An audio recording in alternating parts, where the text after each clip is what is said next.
The Late Bloomer's Grand Adventure. Chapter 1. The Departure. Japan. Margaret Evans smoothed down her sensible travel vest for the third time, checking each of its 17 pockets. Beside her, her husband Robert fumbled with their boarding passes, nearly dropping them into his coffee. 43 years, Margaret said, shaking her head with a smile.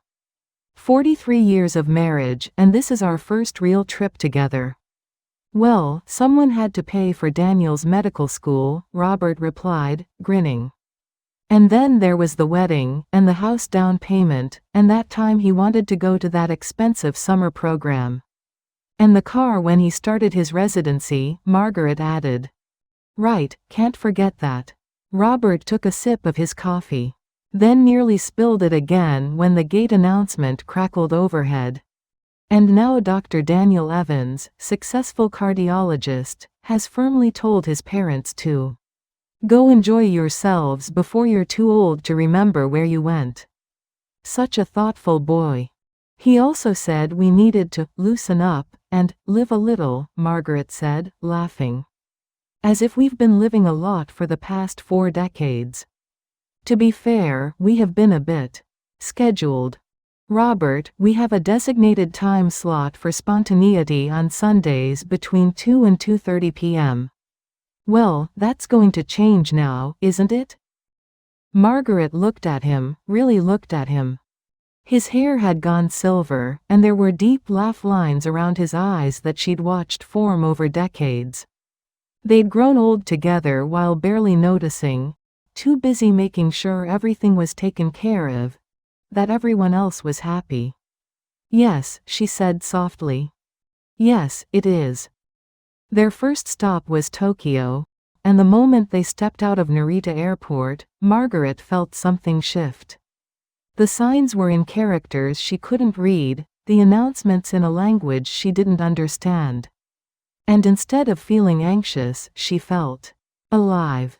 The train into the city was an exercise in controlled chaos. Commuters filed in with military precision, and Robert kept apologizing in English to people who didn't respond, which made Margaret giggle. Robert, they can't understand you. Politeness is universal, Margaret. So is looking like a confused tourist, apparently. They'd booked a small hotel in Asakusa. Chosen primarily because Daniel had read online that it was culturally significant and not too overwhelming for first-timers. What Daniel hadn't mentioned was that the streets around Sensoji Temple were a labyrinthine maze that made absolutely no sense to anyone accustomed to grid systems. Within hours of landing, they were thoroughly lost. Robert's phone map kept rotating them in circles, and every street looked identical to the previous one. Margaret was about to suggest they just surrender and take a taxi, when they noticed an elderly Japanese woman struggling to carry shopping bags up a steep street. Let me help you with those, Robert offered, taking the heavier bags. The woman looked startled at first, then broke into a smile that crinkled her whole face. She bowed gratefully, said something in rapid Japanese, and gestured for them to follow her. Robert, we don't know where she's taking us. Margaret, we don't know where we are anyway. At least this way we're helping someone.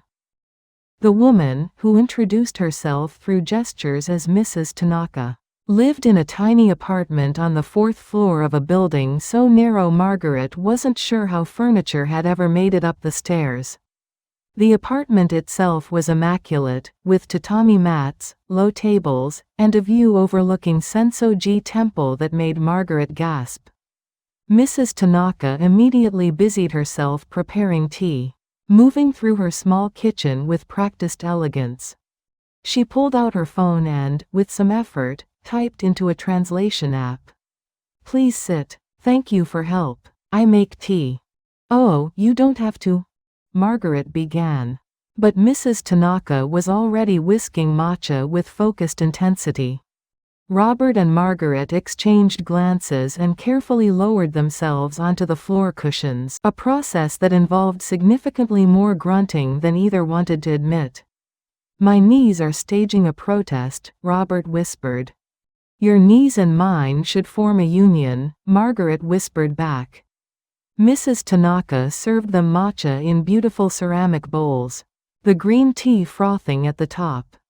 She demonstrated how to turn the bowl, bow slightly, and sip. Margaret tried to follow along, acutely aware that she probably looked ridiculous. But Mrs. Tanaka's encouraging smile made her feel less self-conscious. Through a mixture of broken English, enthusiastic gestures, and Google Translate producing hilariously mangled sentences, they learned that Mrs. Tanaka was 78, had been widowed 2 years ago, and had 3 grandchildren who lived in Osaka. Everyone say you lonely? Mrs. Tanaka said, carefully pronouncing each word. She pulled up a translation. People always ask if I am sad alone. But look, she showed them her phone calendar, which was packed with activities. Tuesday, tea ceremony class. Thursday, ikebana flower arranging. Friday, calligraphy practice. Sunday, grandson video call. Monday, Wednesday, Saturday, I volunteer at temple. She laughed, a sound like wind chimes in a gentle breeze. My friend Keiko-san, she need people always. Cannot be alone 1 minute. But me? She tapped her chest. I need quiet, beauty, routine. After husband died, everyone want me to move, be busy, not think. But thinking is okay. Quiet is okay. This, she gestured around her small, perfect apartment, this make me happy. Margaret felt something catch in her throat. She glanced at Robert, who was looking at Mrs. Tanaka with an expression of dawning understanding. They'd spent their whole lives assuming happiness meant checking boxes. Good job, family raised, retirement savings, never causing trouble, always doing the expected thing. The idea that happiness could be this different, this personal, this unapologetically individual. It was revelatory. Mrs. Tanaka showed them photos of her late husband, her fingers lingering lovingly on the screen. Then she showed them photos of her flower arrangements, her calligraphy, the garden at the temple where she volunteered. Each image was filled with quiet contentment. You married long time? She asked. 43 years, Robert said. Mrs. Tanaka's eyes widened. Wow, very long. You must know each other very well. Margaret laughed. You'd think so, wouldn't you? But we're realizing we might be just getting started. Before they left, Mrs. Tanaka insisted on giving them a small origami crane she'd made. For long life together, she said through the translator. And for happy travels. You help me today. I hope you find what you're looking for. What if we don't know what we're looking for? Margaret asked. Mrs. Tanaka smiled. Then maybe you find it anyway. Later that evening, watching the enormous red lantern at Sensoji Temple sway in the breeze, surrounded by the bustle of tourists and locals, incense smoke curling into the darkening sky, Robert squeezed Margaret's hand. 43 years, and we're still learning. That's why we're here, isn't it? Margaret replied, tucking the origami crane carefully into her vest pocket. They spent the next 2 days exploring Tokyo with new eyes. They got lost in Harajuku, where teenagers in elaborate costumes made Robert's Hawaiian shirt look positively conservative. They visited a tiny ramen shop where the owner spoke no English, but communicated entirely through enthusiastic thumbs-ups and the best noodles Margaret had ever tasted. They took a wrong train and ended up in a suburb where they were the only non-Japanese people, drawing curious but friendly stares from schoolchildren. And everywhere they went, Margaret thought about Mrs. Tanaka in her small apartment, content in her solitude and her rituals. Happy in a way that would have seemed lonely to anyone who didn't understand that happiness has no single shape. Chapter 2: The Mountain, Switzerland. The Swiss Alps were everything the brochures promised and nothing Margaret's knees had prepared for. The train from Zurich to Grindelwald wound through valleys so picturesque they looked photoshopped. Past villages with chalets that had flower boxes at every window. Beside lakes so blue and clear they seemed artificial. "This doesn't look real," Margaret kept saying, her face pressed to the train window like a child's. "I feel like we're inside a postcard," Robert agreed, taking approximately 73 photos of the same mountain from slightly different angles. In the village of Grindelwald, surrounded by peaks that seemed to pierce the clouds themselves, they checked into a small guesthouse run by an elderly woman named Frau Müller, who spoke English with a thick German accent and kept trying to feed them. "You are too thin," she announced upon seeing them. Which made Robert laugh because he'd put on 15 pounds since retirement. "Tomorrow," Robert announced, studying a trail map, "we hike." "Robert, we can barely walk up a flight of stairs without wheezing." "That's why we're starting with the easy trail. Look, the sign says, suitable for families. If children can do it, surely we can." What the sign didn't mention was that Swiss children were apparently part mountain goat. They set out the next morning, equipped with Robert's brand new hiking poles. Purchased at great expense and which he hadn't quite figured out how to collapse properly. Margaret's 17 pocket vest. Now containing water bottles, snacks, a first aid kit, sunscreen, a rain jacket, and the origami crane from Mrs. Tanaka. And wildly optimistic attitudes. The trail started pleasantly enough, winding through flower-dotted meadows with the Eiger looming majestically above them. Birds chirped, cows with bells around their necks grazed peacefully. And Robert felt very accomplished indeed. "See," he said, "this is lovely, very manageable." Then the trail started going up. And up. And up. "The map is lying," Margaret gasped an hour later, leaning heavily on a boulder. It said, "gentle incline." "This is not gentle. This is vertical." "Maybe it's gentle for Swiss people?" Robert offered, his face alarmingly red. "Their standards might be different?" A family passed them going the opposite direction. 2 parents, 3 young children, and a dog, all looking infuriatingly fresh and energetic. The smallest child, who couldn't have been more than 5, waved cheerfully at them. "Even the children are mocking us," Robert muttered. They finally limped into a mountain café 3 hours later, wheezing and sweating, their legs shaking.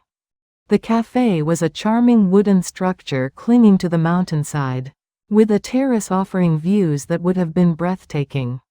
If they'd had any breath left to take.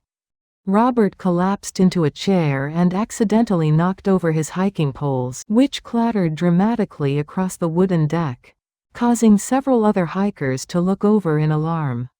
"I'm fine," he wheezed. "Just resting. Forever. I'm staying here now. This is where I live." A woman appeared, laughing, and helped him gather his poles. "First time hiking in the Alps? Is it that obvious?" Margaret asked. "Only a little," the woman said kindly, her English accented with Swedish musicality. "I'm Sophia. Welcome to our cafe. You look like you need our strongest hot chocolate." Sophia and her husband Henrik ran the cafe. She explained as she brought them drinks so rich and thick they were practically pudding. Henrik emerged from the kitchen with a tray of fresh pastries, his hands dusted with flour. "We moved here 2 years ago from Stockholm," Sophia said, sitting down with them. "We both had banking jobs, good money, nice apartment, everything very proper. And boring," Henrik added, grinning. "So boring. Wake up, suit, train, office, numbers, train, suit, sleep. Repeat. We came here on vacation," Sophia continued. And Henrik said, "What if we just didn't go back?" I thought he was joking. But then I realized he wasn't, and I realized I didn't want to go back either. Everyone thought we were crazy, Henrik said. Bringing over a pot of melting chocolate he was preparing for the next batch of drinks. My mother still asks when we're coming back to real life. She sends me job postings. Look, Henrik, good position at bank, very stable. But this is real life. We wake up when the sun hits the mountains, we make chocolate, we talk to people from all over the world, we go hiking after work. In winter, we ski. In summer, we climb. But don't you worry about money? Margaret asked, then immediately felt rude. I'm sorry, that's none of my business. No, it's okay, Sophia said. Yes, we worry sometimes. We make maybe a quarter of what we made in Stockholm. No more fancy restaurants or designer clothes or new cars. But, she gestured at the mountains visible through every window. Look at our office view. How do you put a price on this? Henrik laughed, stirring his pot of chocolate. My brother thinks we're having a midlife crisis. He keeps saying we'll come to our senses. But we're not the ones having a crisis. Everyone else is. Working jobs they hate to buy things they don't need to impress people they don't like. Robert, who had spent 35 years in middle management at an insurance company, felt this comment land with uncomfortable accuracy. Did you ever regret it? He asked quietly. Henrik and Sophia looked at each other. One of those wordless conversations that long-term couples have. There was one winter, Sophia admitted, when business was slow and the roof needed repairs. And we both got the flu at the same time. I lay in bed thinking, we could go back. We could fix this. We could have our old life back. And you know what Henrik said? I said, we could. But would we be happy? Henrik finished. And the answer was no. Poor and happy beats rich and miserable. At least, it does for us. They talked for another hour, Sophia and Henrik sharing stories of their first disastrous winter. We didn't realize how much snow actually falls here. We were digging out the door every morning. Their slow integration into the small village community. They thought we were weird city people at first, which, fair. And the gradual realization that they'd made the right choice. The thing is, Sophia said, refilling their hot chocolate. Happiness isn't one size fits all. My sister is happy in her corporate job in Copenhagen. She loves the structure, the challenges, the city life. That's her happiness. This is ours. Neither is wrong. Before they left, Henrik insisted on giving them a free box of chocolates, for the road. As they stood to go, Robert's legs nearly gave out. And he grabbed the table for support.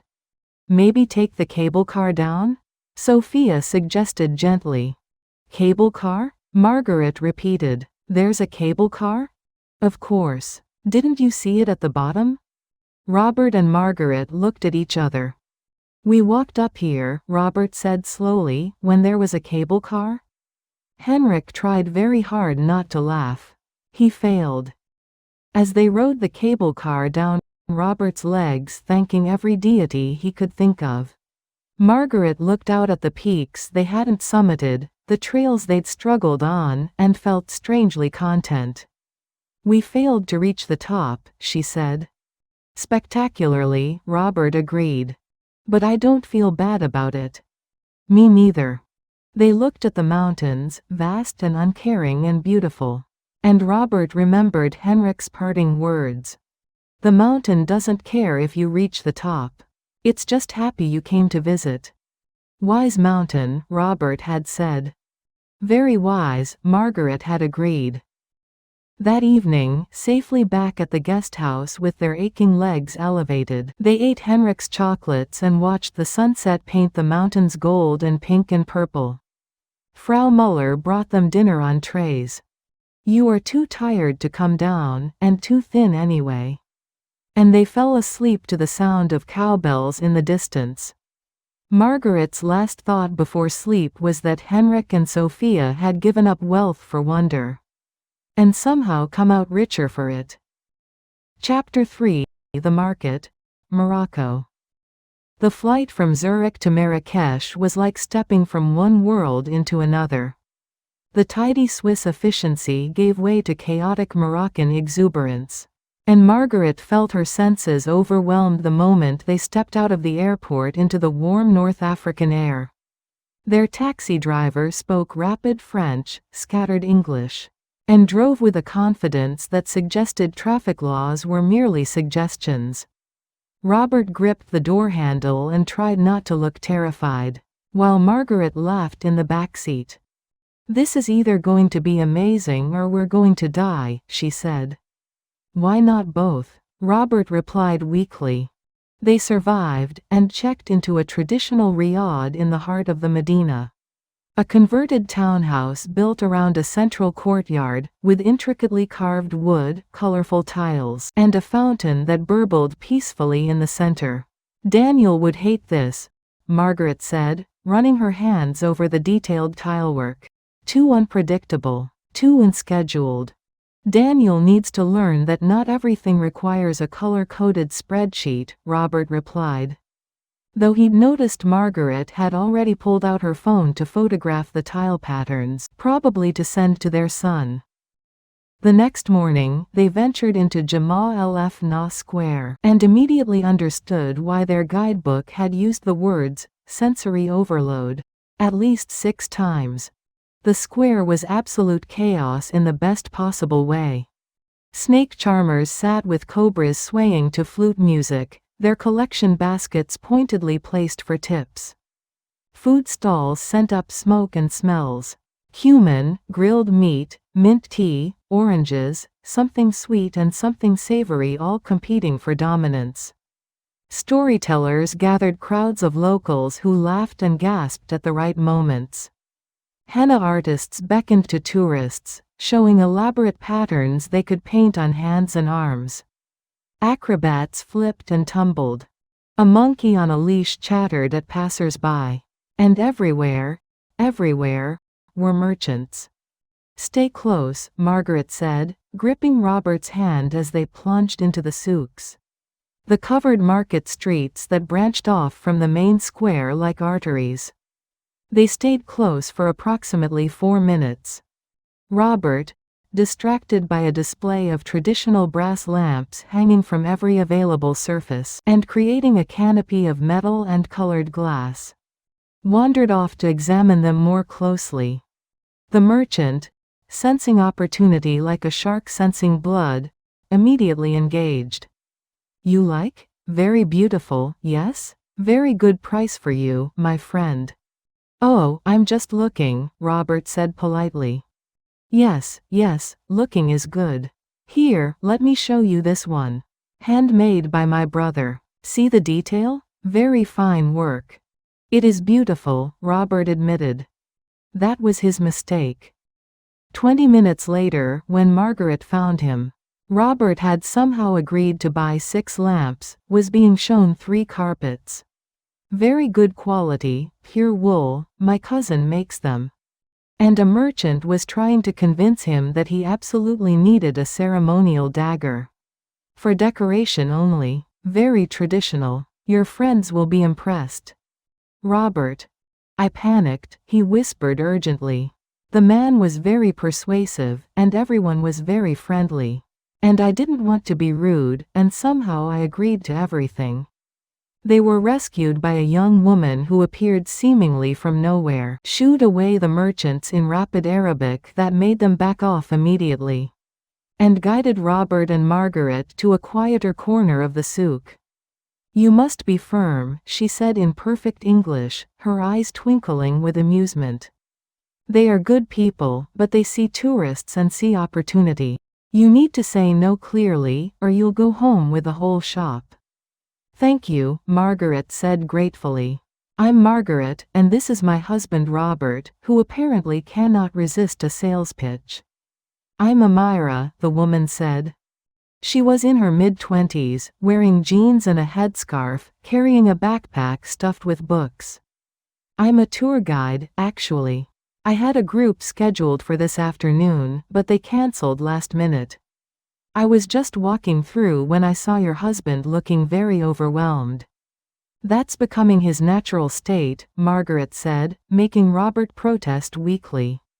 Would you like some help navigating the Medina? Amira offered.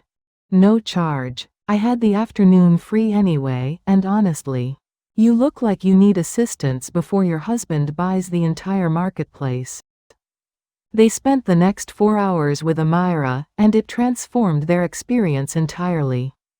She led them through the maze-like streets, pointing out architectural details they would have missed. The intricate zellige tilework, the carved cedar doors that could be centuries old, the hidden gardens glimpsed through doorways. She introduced them to a spice seller who let them smell dozens of unfamiliar scents, explaining the uses of each. Ras El Hanout for tagines, saffron from the Atlas Mountains, expensive but worth it. Preserved lemons for authentic Moroccan flavor. The seller, an elderly man with kind eyes, even gave them a small bag of spices as a gift. Amira took them to a tiny bakery where the baker was pulling fresh mus-sur-men from the oven. Layered flatbread that flaked apart perfectly. He insisted they try some, warm and brushed with butter and honey, and refused payment. You're friends of Amira, he said through her translation. Friends of Amira are friends of mine. They stopped at a carpet workshop where they watched weavers at work, their fingers flying over looms, creating complex patterns from memory. Amira explained how to tell quality work from cheap imitations, pointed out natural dyes versus chemical ones, described how different regions had different traditional patterns. Your Arabic is excellent, Margaret said as they walked. And your English is perfect. And I heard you speaking French earlier. And was that Spanish with the carpet seller? Amira smiled. I study languages. Arabic, French, and English I grew up with. Spanish, Portuguese, and Mandarin I learned later. Now I'm working on Japanese and German. That's incredible, Robert said. What do you do with all those languages? Besides guiding tourists who are about to make terrible purchasing decisions? Amira laughed. I want to be a diplomat. Maybe work for the UN, or maybe in international development. I'm finishing my master's degree in international relations. Languages are keys, each one unlocks a different way of seeing the world. They stopped at a café where Amira ordered them mint tea served in ornate glasses, sweet and hot and refreshing despite the warmth of the day. Your parents must be very proud, Margaret said. Amira's expression became more complicated. Yes and no. They love me, but they don't always understand. My mother wanted me to marry after high school, have children, live nearby. Traditional life. She thinks all my studying is. She says I'm running away from being a woman. But you're not, Margaret said. No, I'm running toward being myself. Big difference. Amira stirred her tea thoughtfully. We argue sometimes. My mother cries. My father says I'm too stubborn. But then I call them from the university and tell them about my classes, or I show them articles I've published, or I translate something for my father's business, and they smile. They're proud, even if they're also worried. What makes you happy? Robert asked, and Margaret noticed that he was getting comfortable with this question. This theme that seemed to be emerging in their travels. Amira didn't hesitate. Learning. Every language is a door to understanding someone else's world. When I can read a poem in Spanish and understand not just the words, but the cultural context, the history, the emotion. How can you not be happy when there are so many doors, so many worlds to understand? She leaned forward, her enthusiasm building. People think happiness is one thing: get married, have children, have money, have security. But maybe happiness is a collection of small moments? The moment you finally understand subjunctive mood in French.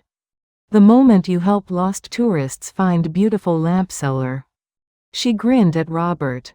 The moment you convince lost tourist not to buy ceremonial dagger he doesn't need.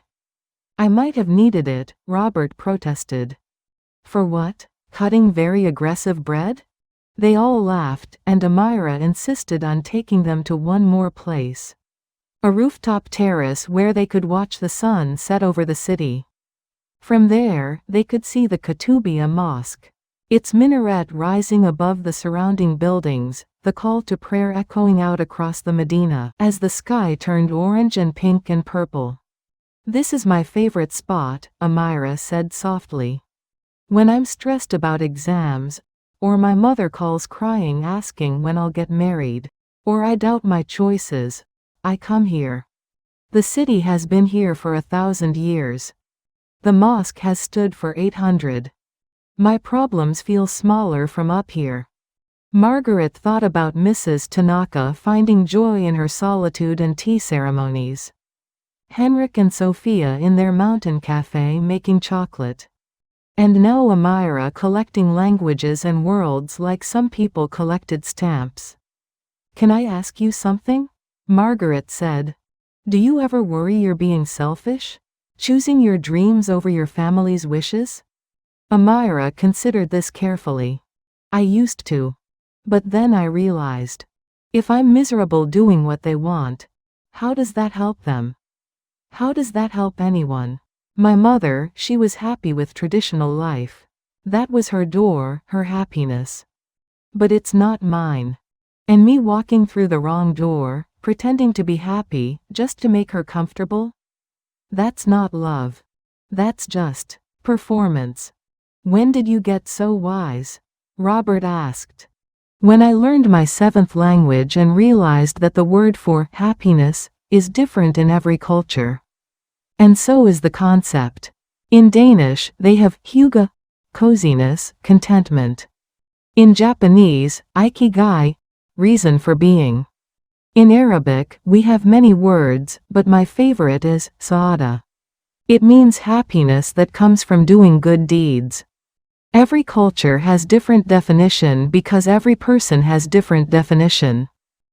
Before they parted ways, Amira helped them negotiate for 2 of the brass lamps Robert had admired. At a price that was actually reasonable, she assured them. And refused any payment for her afternoon of guiding. You gave me chance to practice my English. And remind myself why I love this city, she said. That's payment enough. Besides, watching your husband's face when the dagger seller pulled out the really big dagger? Priceless. That evening, back at their riad, sitting in the courtyard with the fountain bubbling and the stars visible through the opening above, Margaret pulled out the origami crane Mrs. Tanaka had given them. 3 countries, she said. 3 completely different versions of happiness. Mrs. Tanaka found it in stillness and ritual, Robert said. Henrik and Sophia found it in sacrifice and mountains. Amira found it in curiosity and doors. And we're still looking, Margaret said. Are we? Or are we finding it along the way? Margaret smiled. Maybe that's the same thing. Chapter 4, The Tango, Argentina. Buenos Aires embraced them with warm arms, passionate music, and beef so perfectly grilled that Robert declared he might never eat another meal again after trying it, then promptly ordered seconds. The flight from Morocco to Argentina had been long, a full day of travel with a connection in Madrid. And they'd arrived exhausted and disoriented. But stepping out into the San Telmo neighborhood, with its colorful buildings leaning against each other like old friends sharing secrets, woke them up faster than any coffee could have. It was Sunday, which meant the San Telmo market. A sprawling collection of antiques, art, street performers, and food vendors that stretched for blocks. Tango dancers performed on street corners, their movements sharp and sensual, hats out for tips. Artists painted caricatures and sold handmade jewelry. The smell of empanadas and grilled choripan filled the air. I feel underdressed, Margaret said. Watching a couple execute a perfect tango in the middle of the plaza, the woman's red dress swirling dramatically. I feel uncoordinated, Robert replied. Which, to be fair, I am. They wandered through the market. Robert attempting to communicate with vendors in the Spanish he'd learned from a phone app on the plane. It was not going well. Margaret collecting small souvenirs, a bookmark painted with Buenos Aires scenes, a small mate gourd, a pair of earrings shaped like tiny empanadas. For lunch, they found a parrilla, a traditional Argentine steakhouse, tucked down a side street. It was small and unassuming from the outside. But inside, a man stood at a massive grill, tending to various cuts of meat with the focus and precision of a surgeon. They sat at the only available table, and the man, Carlos, according to their waiter, looked up from his grill and called out something in Spanish that made the waiter laugh. He says you look hungry, the waiter translated. We are very hungry, Robert confirmed. What followed was possibly the best meal of their lives. Carlos sent out chorizo first, spicy and crispy. Then morcilla, blood sausage that Margaret was skeptical about but ended up loving. Then the main event. 2 enormous cuts of beef, perfectly grilled, seasoned with nothing but salt and perhaps the prayers of angels. Halfway through the meal, Carlos came over to their table, wiping his hands on his apron. He was in his 70s, Margaret guessed, with silver hair and eyes that crinkled deeply when he smiled. You enjoy? He asked in accented English. This is incredible, Robert said. Best meal of our lives, Margaret added. Carlos beamed. Good, good. You are married long time, yes? I can tell. You move like 2 people who know where the other is. My Lucia and me, we were same. 47 years. Were? Margaret asked gently. She passed 4 years ago. Cancer. He said it matter-of-factly, but something in his eyes flickered. But come, you finish eating, then I show you something. After they'd eaten until they could barely move. And Carlos refused to let them pay full price, saying something about honoring love. He locked up the restaurant and led them through the streets of San Telmo. Where are we going? Robert asked. You will see. You like tango? I'm not dancing, Robert said firmly. I'm definitely not dancing, Margaret agreed. Carlos just laughed, a sound like rumbling thunder. He led them to a community center, down a set of stairs, into a basement that had been converted into a dance hall. A few couples were already there, warming up, and a band was setting up in the corner, a bandoneon player, a pianist, a violinist, a guitarist. This is Milonga, Carlos explained. Community tango. Every Monday, Wednesday, Saturday. We dance. Carlos, we don't know how to tango, Margaret protested. Everyone say this first time. But tango is not about knowing. Tango is about feeling. The music started, and Carlos immediately took the hand of a woman waiting near the edge of the dance floor. They moved together with a grace that seemed impossible. Their feet finding spaces that shouldn't exist, their bodies communicating in a language without words. Robert and Margaret sat on chairs against the wall, watching. The room filled up gradually. Young couples, old couples, single people who came just to dance with whoever was available. The skill levels varied wildly. Some danced with professional precision.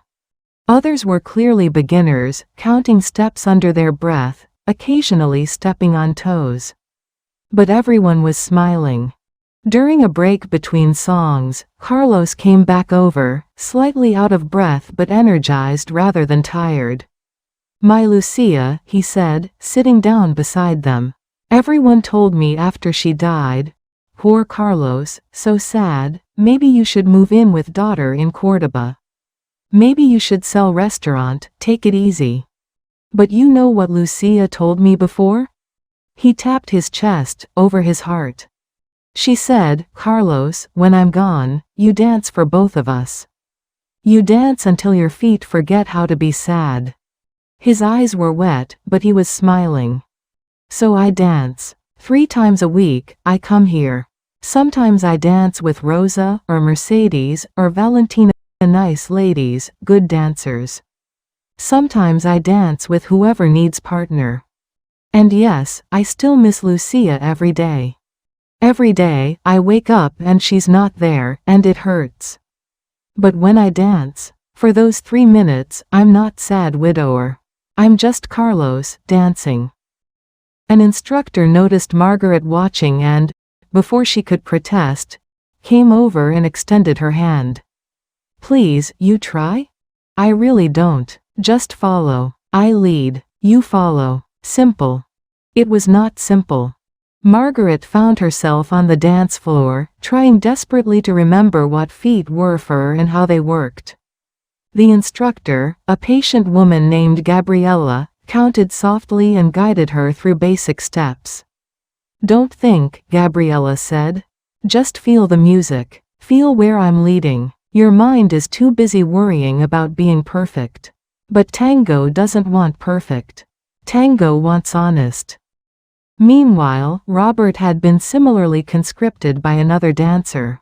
A young man who found Robert's attempts at tango absolutely delightful. "You are very stiff," the man said, laughing. "Like you are dancing with a board, not a person. Relax. Bend the knees. Let yourself move." Robert stepped on his partner's feet. Twice. Margaret went left when she should have gone right and nearly collided with another couple. But the room was full of laughter, and no one seemed to mind. When beginners made mistakes, experienced dancers would call out encouragement. When someone executed a difficult move well, people would applaud. Carlos appeared beside Robert after his first dance. "See? You survived." "Barely," Robert gasped, his shirt damp with sweat. "Again," Carlos said, and before Robert could protest, he found himself dancing with a new partner. Over the next 2 hours, Margaret and Robert danced with a dozen different people. With each dance, they got slightly less terrible. They learned to feel the lead, to trust their partners, to stop thinking quite so hard about every movement. During another break, Carlos sat with them again, sharing a bottle of wine he'd brought from his restaurant.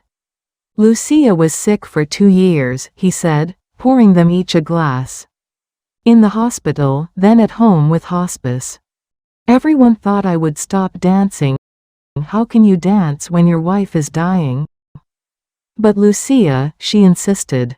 She said, "Carlos, if you stop dancing because of me, then the cancer wins twice.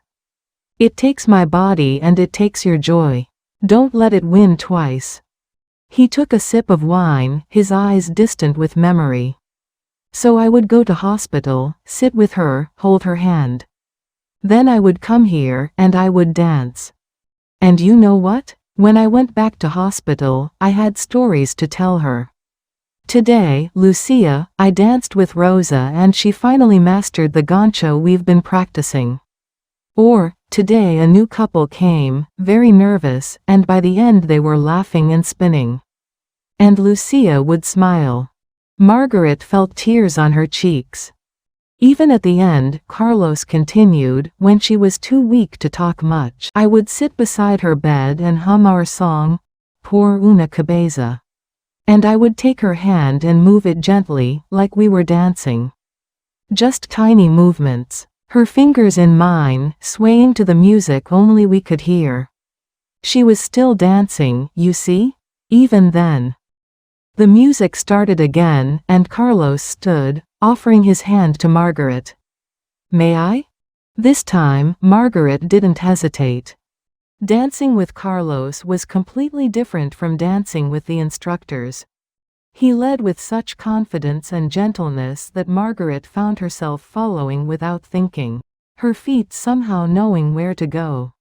They moved across the floor, and for 3 minutes, Margaret understood what Carlos meant. The music filled her body, the movement erased thought. And there was only the dance. When the song ended, Carlos kissed her hand in the old-fashioned way. You see? You are dancer. You just needed to stop being afraid. Robert danced with an elderly woman who told him, through broken English, about her late husband who had loved tango. A young couple showed him a simple sequence he could practice. Even the bandleader, during a break, gave him tips on how to feel the rhythm of the bandoneon. By the end of the evening, Robert and Margaret were exhausted, sweaty, and had probably traumatized several innocent dancers with their lack of coordination. But they were also laughing harder than they had in years. Carlos walked them back to their hotel as the streets of San Telmo glowed under streetlights, and the sounds of tango drifted from bars and clubs. You know what I learned? Carlos said as they walked. Happiness is not absence of sadness. After Lucia died, I thought I could never be happy again. But that's not how it works. The sadness is still there, I carry it with me, always. But happiness lives there too. They exist together. When I dance, I'm happy. I'm also sad because Lucia isn't there to dance with me. Both true. Both real. He stopped at their hotel entrance. You too, you're looking for something, yes? I can tell. You have the eyes of people asking questions. We're trying to figure out what happiness means, Margaret admitted. Carlos smiled. Ah, big question. You find answer? We're finding lots of answers, Robert said. Different ones in every place. Good. That means you're paying attention. Carlos tapped his temple. Happiness is not destination. Is not one thing you find and then you're done. Happiness is like tango. You have to practice it. Every day, you choose. Today, I choose to grill good meat. I choose to dance. I choose to help confused tourists who don't know tango. He winked. Tomorrow, I choose again. Some days easier than others. But always, I choose.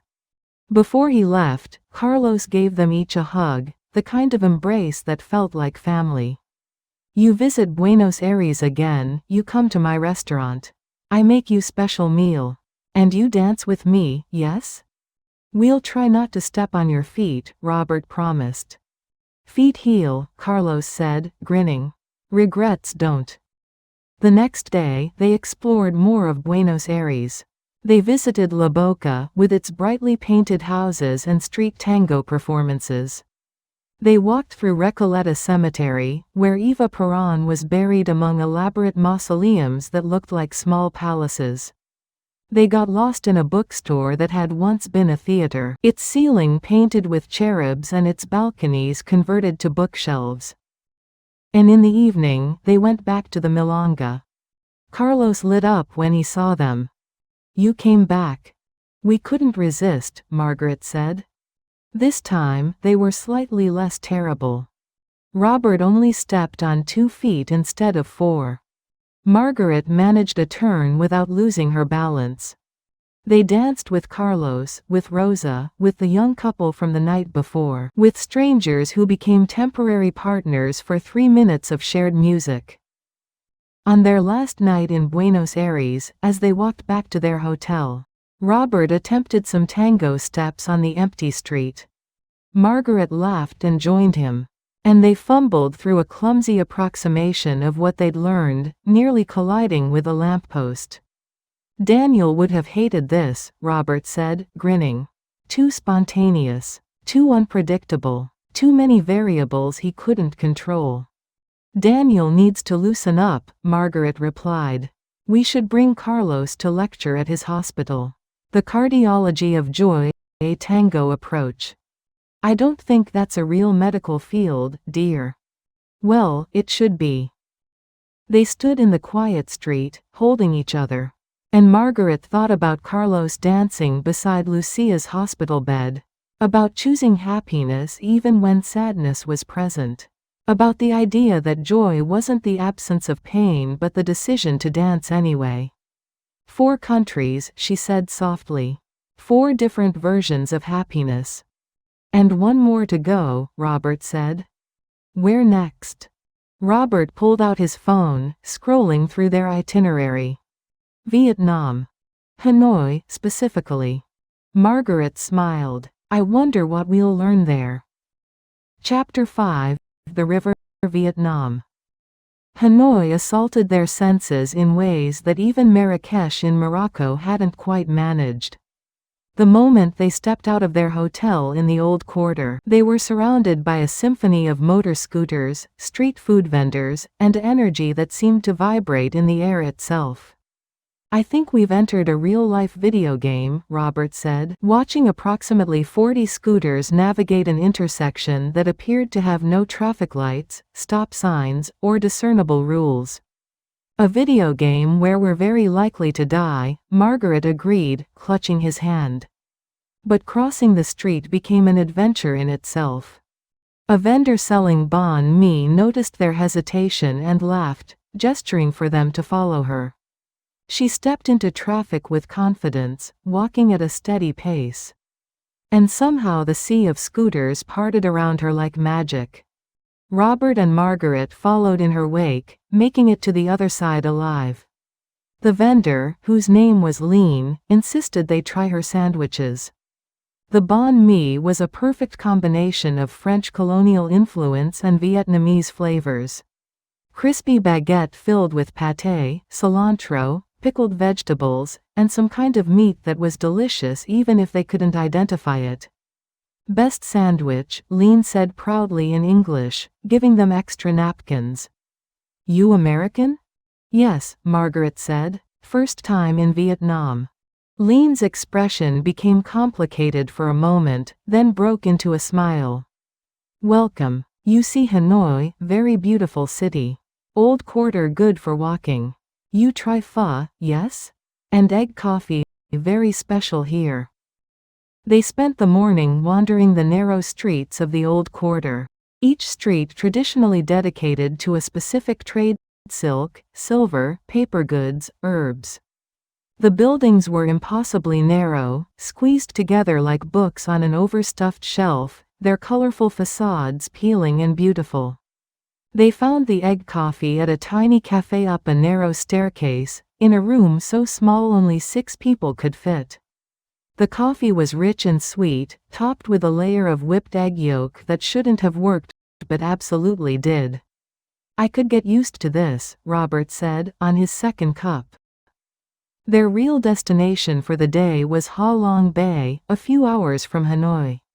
They'd booked a day cruise through their hotel. And the bus picked them up early the next morning along with a dozen other tourists. Their guide, a young man named Dong, kept up a running commentary as they drove through the countryside. Rice paddies stretching green and endless on either side of the road. Ha Long Bay very special, he said. UNESCO World Heritage Site. Over 1,600 islands and islets. Legend says dragon came down from heaven, created islands to protect Vietnam from invaders. Dragon's tail thrashing in water made the bay.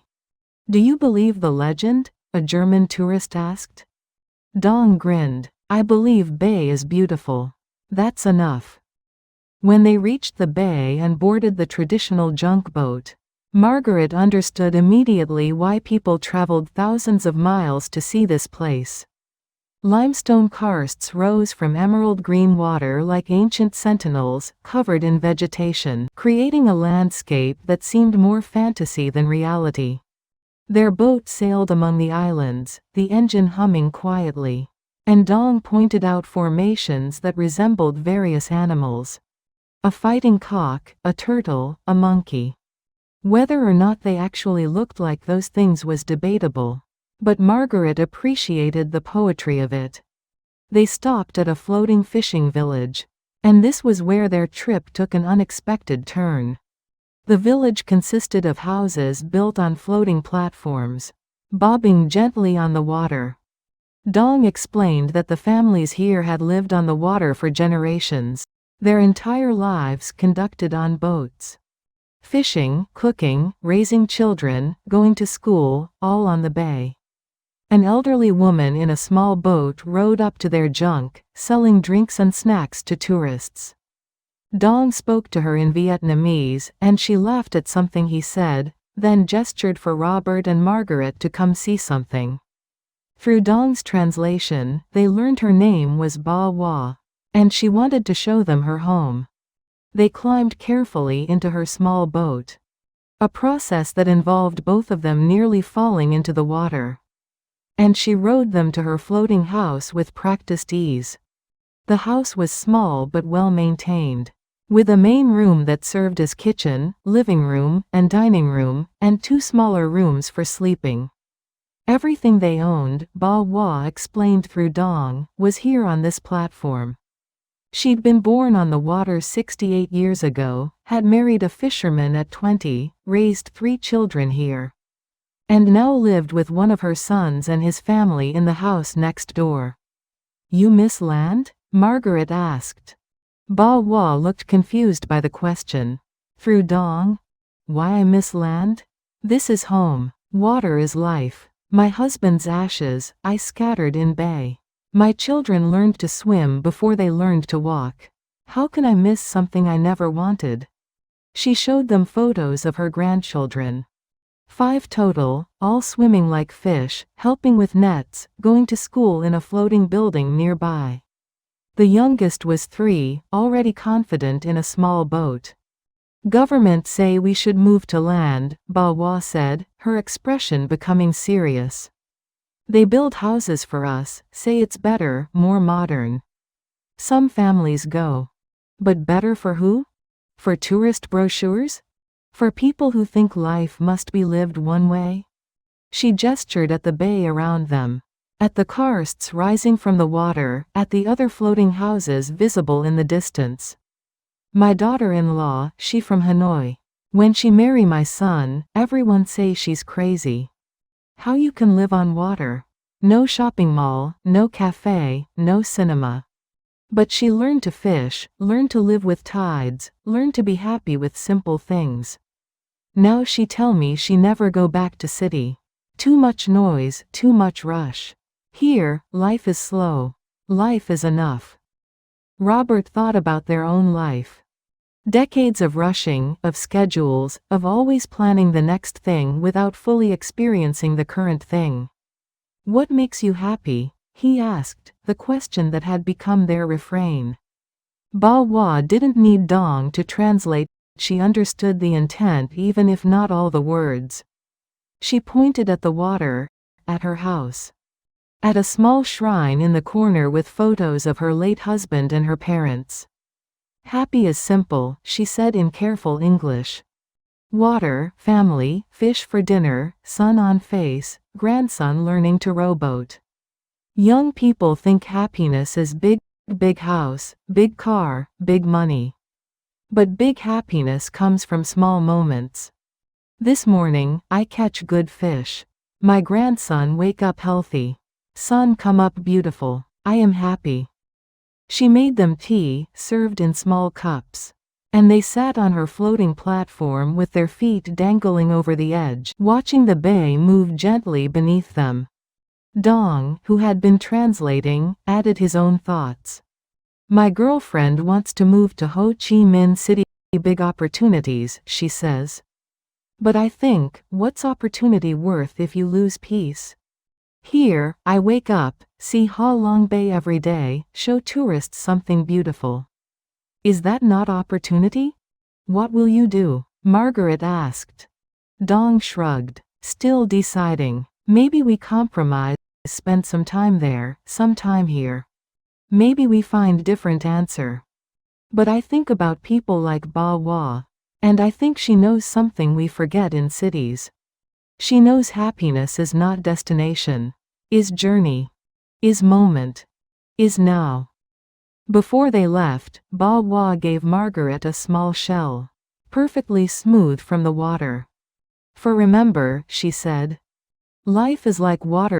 It flows, it changes, but it's always moving forward. You cannot hold water still. You can only move with it." Back on the junk boat, as they sailed through the bay, Margaret turned the shell over in her hands. She thought about all the people they'd met. Mrs. Tanaka with her tea ceremonies and quiet contentment. Henrik and Sophia with their mountain chocolate shop and conscious poverty. Amira with her languages and collected doors. Carlos with his tango and his choice to dance through grief. And now Bawa with her floating life and her small, sufficient moments. "We've been looking at happiness all wrong," she said to Robert. "How so?" "We thought it was something you achieved. Something you earned after years of work and sacrifice. Something waiting for us at the end of all our obligations. And it's not? It's not. It's been available all along. We just never gave ourselves permission to reach for it." That evening, back in Hanoi, they walked around Home Kiem Lake in the city center, watching local families picnic, teenagers take selfies. Elderly people practice Tai Chi in the gathering dusk. Street vendors sold everything from flowers to fried snacks. The energy was vibrant but not frantic, busy but not stressed. They stopped at a small restaurant, sitting on tiny plastic stools that were far too small for Robert's frame, and ate pho that was fragrant with star anise and basil. Around them, Vietnamese families laughed and talked. And no one seemed in a hurry to leave. 5 countries, Robert said. 5 different versions of happiness. And all of them valid, Margaret added. That's what we were missing. We spent our whole lives following one script. Work hard, save money, raise kids right, don't cause trouble, don't take risks, don't color outside the lines. We thought that was the only way. It wasn't wrong, though, Robert said thoughtfully. We were happy, weren't we? Raising Daniel, building our life? We were. But I think we were happy despite the rules, not because of them. We were happy in the moments we forget. Sunday mornings making pancakes with Daniel, that vacation to the beach when he was 10, the time we got caught in the rain and had to dance in the parking lot waiting for it to stop. Robert smiled at the memory.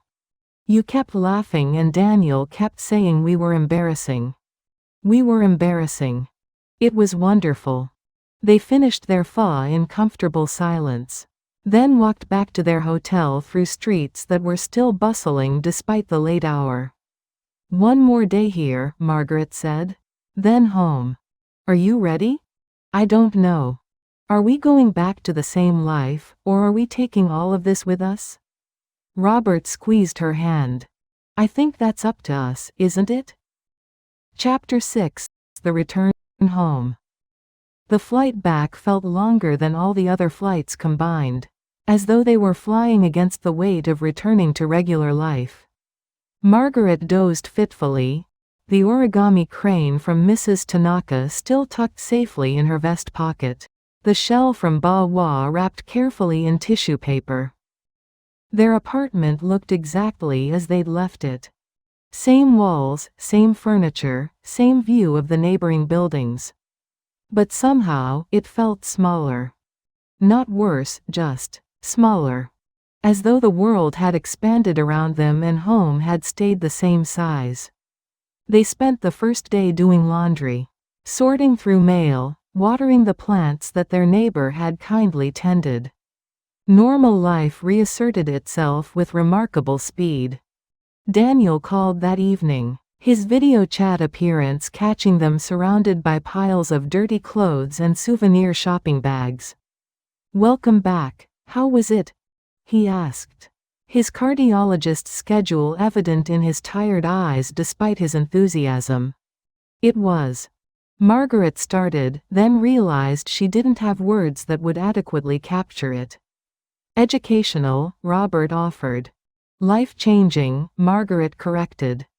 Daniel laughed. That good? Did you stick to the itinerary I made? Margaret and Robert exchanged glances. We may have. Improvised significantly, Robert admitted. Improvised how?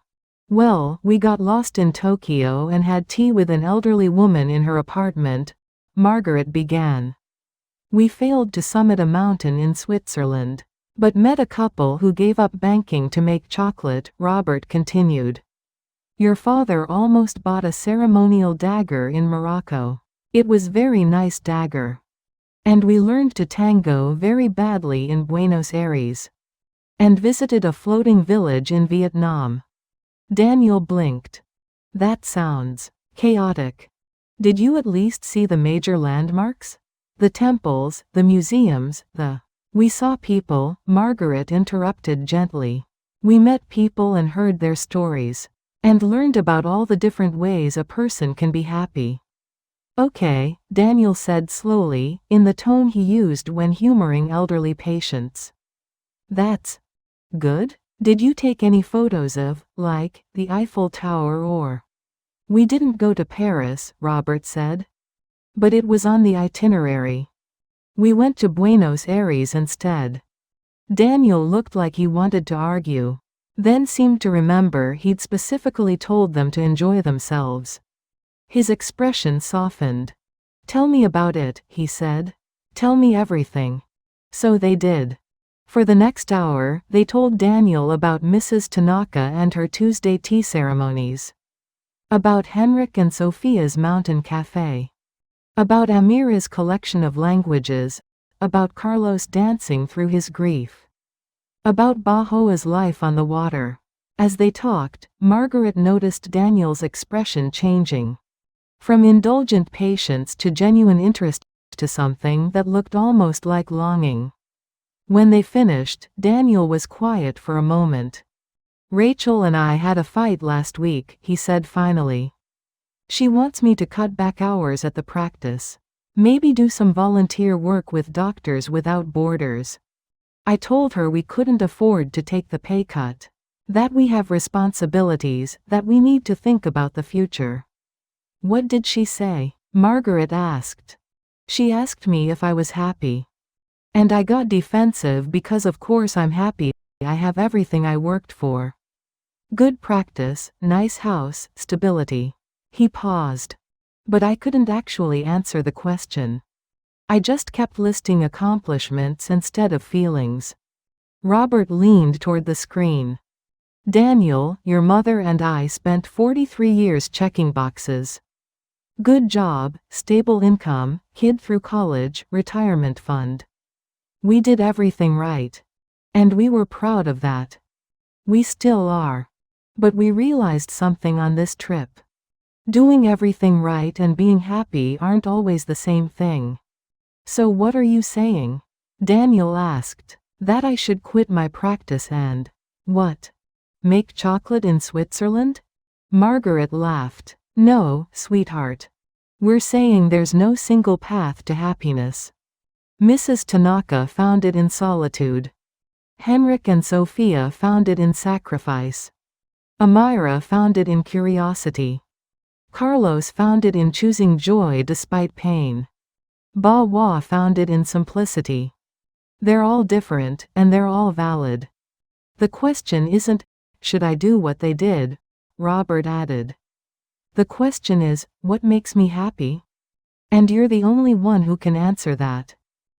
After they hung up, Margaret found Robert on the balcony, looking at their modest view. What are you thinking? She asked, joining him. I'm thinking those 6 Moroccan lamps are going to look absolutely ridiculous in our living room. Completely ridiculous, Margaret agreed. But I still want to hang them up. Me too. They stood together in comfortable silence, listening to the city sounds around them. Traffic, voices, the distant wail of a siren, someone's television playing too loud. We can't live like we did before, can we? Margaret said softly. No, Robert agreed. We can't unknow what we learned. So what do we do? Robert pulled out his phone, scrolling through something. Well, I saw an ad for a community center that offers Tai Chi classes on Tuesday mornings. And there's a volunteer program at the library helping immigrants with English. And that cooking school downtown has been offering couples classes in international cuisine. Margaret smiled. You want to take cooking classes? I want to keep opening doors, Robert said. I want to keep asking what makes us happy instead of what's expected. I want to hang those ridiculous lamps and not care that they don't match our sensible furniture. I want to be Carlos choosing to dance, and Amira collecting experiences like treasures. And Henrik making chocolate in the mountains even though it means being broke. We can't afford to move to Switzerland, Margaret pointed out. No, but we can afford to try new things here. We can afford to be curious. We can afford to put away the 17-pocket vest occasionally and just see what happens.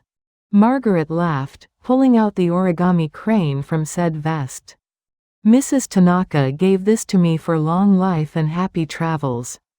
I think the travels might not be over. Where to next? I don't know. Somewhere we've never been. Somewhere that scares us a little. Somewhere we might get lost and have to ask for help. And meet someone who teaches us something new about happiness. That's a terrible itinerary, Robert said, grinning. The worst, Margaret agreed. Daniel would hate it. They stood on their small balcony, in their unchanged apartment, in their same old city. And yet everything felt different. Not because the world had changed, but because they had. Robert's phone buzzed with an email notification. He glanced at it and laughed. What is it? Carlos sent me a video tutorial. 10 basic tango steps for people with no rhythm. He showed her the screen. He's listed me by name as his inspiration for this series. Margaret laughed so hard she snorted, which made Robert laugh. Which made the neighbor's dog bark, which made them laugh even harder. Should we watch it? Robert asked. Absolutely, Margaret said. And then we should book those cooking classes. And maybe look at tickets to somewhere else. Portugal? We never made it to Lisbon. Or maybe Iceland, or Thailand, or anywhere with you sounds perfect, Robert interrupted, taking her hand. Even if we get lost? Especially if we get lost. Over the next few weeks, they began to reshape their life. Not dramatically. They weren't giving up their apartment to live in a floating village or abandoning everything to make chocolate in the Alps. But in small ways that felt revolutionary for two people who'd spent decades following rules. They hung the 6 Moroccan lamps in their living room. And yes, they looked ridiculous next to their sensible IKEA furniture. But they also filled the room with patterns of colored light that made Margaret smile every time she walked in. Robert joined the Tai Chi class at the community center and discovered he was terrible at it, but enjoyed it anyway. Margaret started volunteering at the library, helping a Vietnamese family with their English, and found herself learning Vietnamese words in return. They took the cooking class and learned to make sushi, paella, and pad thai with varying degrees of success. The sushi rice was a disaster, but the attempt was fun. They started taking walks without destinations, just to see where they ended up. Sometimes they got lost. Sometimes they found new cafes, or bookstores, or parks they'd never known existed despite living in the city for decades. Daniel called regularly, and they noticed he was asking different questions now. Not, "What did you do?" but, "What made you happy today?" 3 months after their trip, Daniel and Rachel came over for dinner. Daniel looked different, less tired, more settled in some indefinable way. Over Margaret's attempt at Moroccan tagine. Not quite as good as the spice seller's recommendation had promised, but not bad. Daniel made an announcement. "I'm cutting my hours at the practice by half," he said. "And I'm joining a program that sends doctors to underserved communities for a few weeks at a time." "Daniel, that's wonderful," Margaret exclaimed. "Rachel and I talked about what you said about how doing everything right and being happy aren't always the same thing. And I realized I went into medicine because I wanted to help people, but somewhere along the way, it became about building a practice and making money and having the right reputation. He looked at Rachel, who squeezed his hand. I want to remember why I started. Your practice, can you afford? Robert began. We'll be fine, Rachel said. We're selling the second car we never use and downsizing to a smaller house. Less stuff, less stress, more time for what matters. You sound like Henrik and Sophia, Margaret said, smiling. Maybe they were onto something, Daniel replied. After they left, Robert helped Margaret clean up. Another new habit, they'd started doing chores together instead of dividing them militarily. He's figuring it out, Robert said, drying dishes. He is, Margaret agreed. And it's a different answer than ours. Which is different from Mrs. Tanaka's, which is different from everyone else's. That's the whole point, isn't it? That's the whole point. 6 months after their trip, Margaret found herself back on the balcony, origami crane in hand, looking at their ordinary view of ordinary buildings in their ordinary city. But nothing felt ordinary anymore. They had tickets booked for Portugal in 2 months. They'd started a tradition of trying a new restaurant every Friday, preferably one serving cuisine they'd never tried before.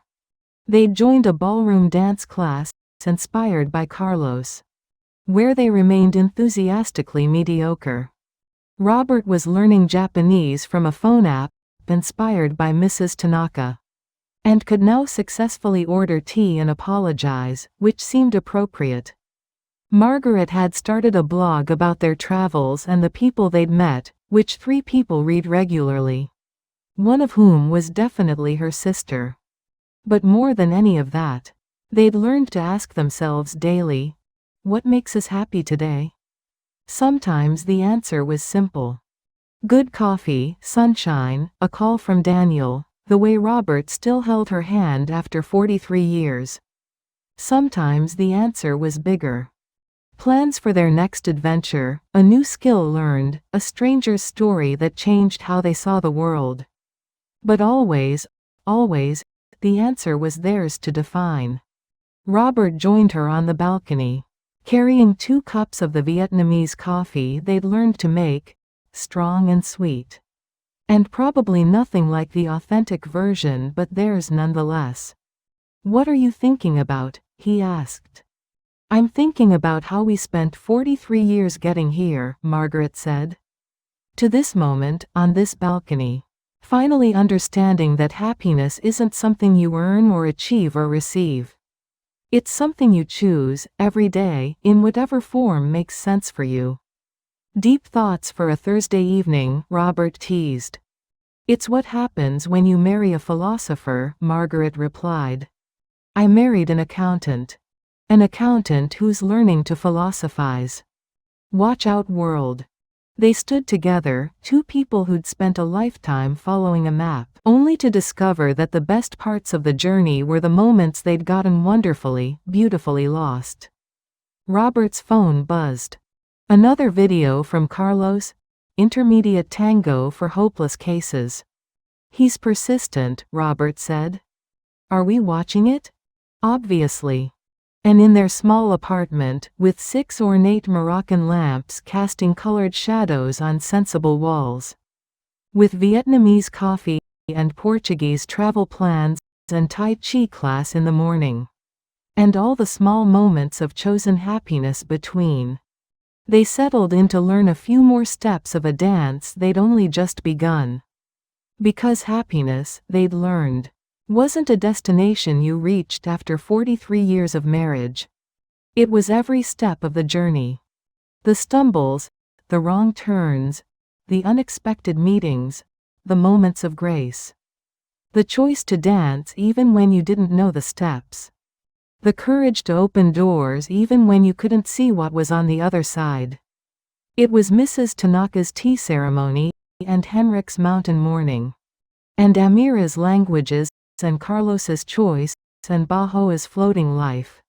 And 1,000 other definitions that all came down to the same truth. You can be whoever, live whatever life. As long as you are happy, and that's all that matters. And finally, After 43 years of checking boxes and following rules and doing everything right, Robert and Margaret Evans were ready to be happy in their own way, whatever that meant, wherever that led them. Starting with a tango lesson in their living room, where Robert would definitely step on Margaret's feet at least twice. And they would laugh, and the neighbor's dog would bark. And the Moroccan lamps would cast dancing shadows on the walls. And somewhere in Vietnam, water would keep flowing forward. And in Argentina, Carlos would choose to dance. And in Switzerland, Henrik would make chocolate. And in Morocco, Amira would open another door. And in Japan, Mrs. Tanaka would pour another cup of tea. And all of it, would be exactly right.